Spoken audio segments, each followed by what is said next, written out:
Good afternoon. Thanks for coming out to our press conference this afternoon. For those that didn't go to this morning's press conference at McCormick Place, all the same materials are over here on the table that were there this morning. You can pick those up if you want. At the table we have Jean Lenti-Ponsetto, Athletics Director at DePaul, Caroline Winsett, our SGA President, Women's Head Coach Doug Bruno, and Men's Head Coach Oliver Purnell. Additionally, we have Sam Stark here. He's the Executive Director of the Chicago Sports Commission. He'll be available afterwards if anybody wants to talk to him. And then we also have former Blue Demon Bobby Simmons. He'll be available too if anybody wants to talk to Bobby. Bobby's a former public league player, played in the city, came to DePaul and played in the NBA. We'll have opening statements starting with Jean. Thanks, Greg. Good afternoon, everyone, and thanks so much for taking time out of your afternoon to be here. I know many of you were also at the mayor's announcement this morning. This is obviously a very historic and prideful day for all of us at DePaul. I started at DePaul as a student athlete back in 1974, and I feel like we've been talking about having an arena on campus or somewhere in Chicago ever since that time. The first thing I'd like to say is how grateful we are to the village of Rosemont, who's been our home for men's basketball for the past more than 30 years now. Brad Stevens, the mayor of the village of Rosemont, couldn't have been a more cooperating and a more generous and giving partner all the years that we've been there, along with his dad, the former mayor Donald Stevens. The two executive directors that we've worked with, Harry Pappas, who recently retired, and the current executive director, Pat Nagel, have been unwavering of their support of our men's basketball program and our women's basketball program, for that matter, for all the different NC events that we've hosted out there. I talked with the mayor this morning, and he was aware that we were having the press conference, and he couldn't have been more supportive and said that he and the village of Rosemont wish us all the best, and that he knows that we're doing this for the good of our DePaul students. And that's really what's brought us here today. In addition to obviously wanting to have a first-class venue for our student athletes to play in both men's and women's basketball. One of the many issues that we've dealt with over the years in several of our last strategic plans was building affinity and school pride. And certainly one of the ways that most institutions do that is through their athletics program. And at DePaul, it's through our basketball programs. And it was becoming more and more difficult for our students to make their way to the All-State Arena, and it was continuously and has been a point of concern for us, because that's our future season ticket holders, are our students who are currently enrolled. So in our last strategic plan, which came out last May, almost a year ago to the day, I think it was last May 15th,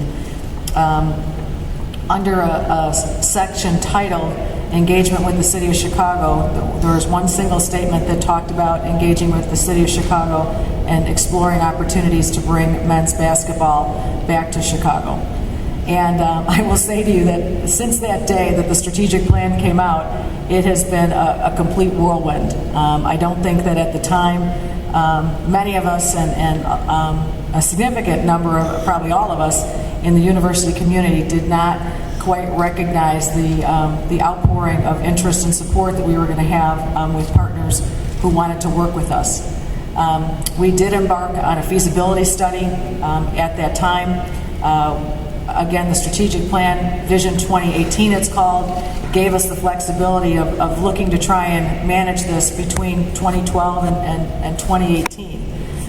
Candidly, it came upon us much more quickly than we had anticipated, but nonetheless, we're incredibly well excited.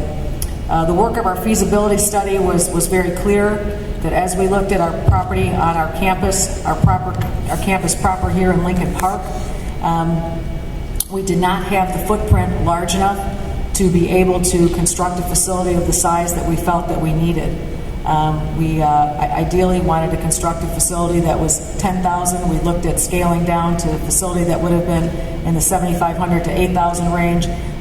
There wasn't a piece of property on our campus here in Lincoln Park that would have accommodated that. As well, we looked at some other parcels of property throughout different parts of the city, some within the Lincoln Park neighborhood, some within other neighborhoods of Chicago, and again, did not find a suitable opportunity that we really felt met our needs.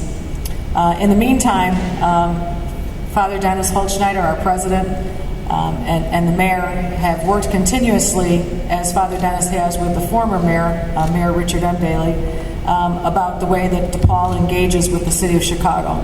And I think if you look at the press releases, you'll see that there are, and have been throughout DePaul's history, many opportunities where DePaul has rooted itself in a particular neighborhood to really enhance that neighborhood, as well as providing a great educational opportunity. I think the revitalization of what transpired here in Lincoln Park is a great example of that. Having been a student at DePaul in the late 70s, I can tell you that you could have bought probably a good portion of the neighborhood for about $10,000 in the late 70s, and today you can't buy a city lot that's 25 feet wide by 125 feet long for less than $1 million. So wherever DePaul has put down roots, whether it's been Lincoln Park or the South Loop, I think you just read about a new opportunity that we ventured into in Pilsen, and the work that we're doing with Gordon Tech College Prep, Lakeview High School. DePaul has always felt a civic pride toward wanting to be about the betterment of the city of Chicago. To that end, the mayor and Father Dennis and their collaborations talked about the possibility of what each other needed, and I think you heard the mayor's perspective on that this morning. There is a strong desire for the city of Chicago to be number one when it comes to convention and tourism business, and the mayor was, I think, very direct in his comments about how it is and what his plans were to make that happen. And one of the most important aspects of that at the McCormick Place location was not only to build hotels, but also to build an event center type of a facility that would accommodate more of the mid-sized range conventions and shows that would come to Chicago that typically folks have passed on. So to that end, they ventured into a public-private partnership. I was charged with, along with Jeff Bethke, who's our treasurer, to negotiate and work with the folks, with Jim Riley and his team at McCormick Place, to look at all the possibilities and all the prospects of whether or not we could bring this to fruition and whether or not it was financially viable for both parties. So that brings us pretty much to today. In addition to, I think, what you heard this morning or what you've been able to read in the press releases, DePaul will be a primary tenant in the facility during the winter months for the sport of men's and women's basketball. We estimate that our men's basketball team will play about 17 dates at the new facility at the event center, and that women's basketball could play as many as 10 dates, although that's not yet been determined. Additionally, DePaul will host graduation there, which will be an additional 3 dates. All the other dates and availability for all the other dates will be the city's opportunity. DePaul University does not own or operate this facility. This facility is owned and operated by the city of Chicago. So in an effort to make the collaboration work, we negotiated on a variety of different terms, many of which have been outlined in the press release, so I don't want to spend a lot of time going over that detail, but I'm happy to answer questions about them. And again, Jeff Bethke, who was the lead negotiator for DePaul as our treasurer, is also here, and I'm certain he'd make himself available to answer questions for anyone who has them as well. But the priority for doing this remained our students, certainly our student athletes, but also our students generally. We wanted to find a place that was within the footprint and proximate to one or both of our campuses, so that students could easily access this facility for not only the events that DePaul would host there, our men's and women's basketball games, but also events that students who go to college would like to attend, whether it be concerts or comedy shows or whatever those events typically are. And as we looked at the footprints of what all was available and the locations of what was available, we were very conscientious about looking at pieces of property that were along the red line, because that runs from our Lincoln Park campus and it also runs from our downtown campus. And very fortunately, one of the pieces of property that was available that we took a look at was the property that is currently being talked about today, and that the mayor and that we have settled on, and along with McCormick Place, as a good location for an event center. So we wanted our students to be able to get to that location by either public transportation or a short bus ride from Lincoln Park, thereby cutting in half or cutting in third, depending on what time of the Kennedy you got on the expressway to go to the Allstate Arena, significantly. A good majority of DePaul students that come to our university work, they do internships, they have jobs, so their free time is somewhat limited, and we really wanted to afford them the flexibility and the opportunity to be able to get to a venue that was proximate to either the downtown campus or the Lincoln Park campus. So we are very excited about the fact that both the Red Line and now a new Green Line stop will be at that location, just a block and a half away, the new Green Line stop, from where the facility is scheduled to be. In just a couple of minutes, you'll hear from Caroline Winsett, who is our student government president. But before that, I do want to thank a couple of folks who've really been keenly instrumental in our being able to get to today. I've already talked about our good friends at the All-State Arena in the village of Rosemont.